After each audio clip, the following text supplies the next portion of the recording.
The grave cannot hold God's sleeping saints. May 2nd. So Moses the servant of the Lord died there in the land of Moab, according to the word of the Lord. After sin entered the world, Eden had been caught up from the earth, for God would not suffer it to feel the marks of the curse.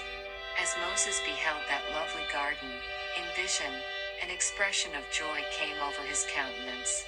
But the servant of God was carried still farther.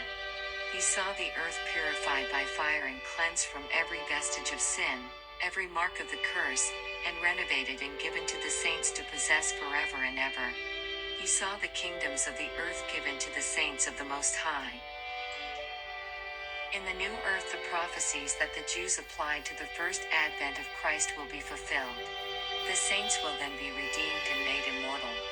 Upon their heads will be crowns of immortality, and joy and glory will be pictured on their countenances, which will reflect the image of their Redeemer.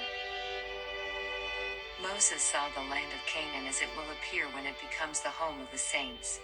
John the Revelator was given a view of this same land, of which he writes, I saw a new heaven and a new earth, for the first heaven and the first earth were passed away, and there was no more sea.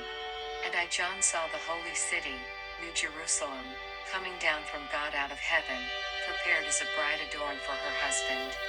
And I heard a great voice out of heaven saying, Behold, the tabernacle of God is with men, and he will dwell with them, and they shall be his people, and God himself shall be with them, and be their God.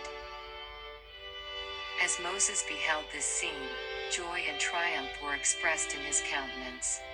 He could understand the force of all that the angels revealed to him. He took in the whole scene as it was presented before him. His mind was firm, his intellect clear. His strength was unabated, his eye was undimmed. Then he closed his eyes in death, and the angels of God buried him in the mount. And there he slept. But it was not long before Christ came to raise Moses to life.